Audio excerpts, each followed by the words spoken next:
തമിഴ്നാട് ഉപമുഖ്യമന്ത്രിയായി ഉദയനിധി സ്റ്റാലിൻ ഇന്ന് അധികാരമേൽക്കും. പ്രഖ്യാപനത്തിന് പിന്നാലെ ഉദയനിധി അണ്ണാദുരൈയുടെയും കരുണാനിധിയുടെയും സ്മൃതി മണ്ഡപത്തിലെത്തി. രാത്രിയിലെ പ്രഖ്യാപനം, 24 മണിക്കൂറിനുള്ളിൽ അധികാരമേൽക്കൽ. നേരത്തെ തീരുമാനിച്ചിരുന്ന ഉപമുഖ്യമന്ത്രി കസേരയിൽ ഉദയനിധി ഇന്ന് ഇരിപ്പുറപ്പിക്കും. യുവജനകാര്യം കായിക വകുപ്പ് മന്ത്രിയായിരുന്ന ഉദയനിധിക്ക് ഇനി ആസൂത്രണ വികസന വകുപ്പിന്റെ അധിക ചുമതല കൂടിയുണ്ടാകും. ഉപമുഖ്യമന്ത്രി പ്രഖ്യാപനത്തിന് പിന്നാലെ ഉദയനിധി മുഖ്യമന്ത്രിയും പിതാവുമായ MK സ്റ്റാലിനെ കണ്ടു. ഉപമുഖ്യമന്ത്രി സ്ഥാനം ഒരു പദവിയല്ല, മറിച്ച് ഉത്തരവാദിത്തമാണെന്ന് ഉദയനിധി എക്സിൽ കുറിച്ചു. വിമർശനങ്ങൾക്ക് പ്രവൃത്തിയിലൂടെ മറുപടിയെന്ന ഉദയനിധി. பதவியல்ல பொறுப்பு என்பதை உணர்ந்து இந்த மக்களுக்காக உழைப்பதற்கான வாய்ப்பை கொடுத்திருக்கிறாங்க.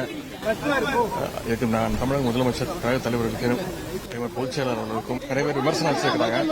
அந்த விமர்சனங்களுக்கும் சேர்த்து என்னுடைய நன்றியை நான் தெரிவிச்சுக்கிறேன். അഴിമതി കള്ളപ്പണം വെളുപ്പിക്കൽ കേസിൽ 2 ദിവസം മുമ്പ് ജാമ്യം ലഭിച്ച സെന്തിൽ ബാലാജി ഉൾപ്പെടെയുള്ള 4 പുതിയ മന്ത്രിമാരും ഇന്ന് സത്യപ്രതിജ്ഞ ചെയ്യും. അഖിലേഷ് യാദവ്, കമലഹാസൻ, ധനുഷ് തുടങ്ങിയവർ ഉദയനിധിക്ക് ആശംസ അറിയിച്ചു. DMK പ്രവർത്തകരും ആവേശത്തിലാണ്. മുഹമ്മദ് റഹീസ്, 24, ചെന്നൈ.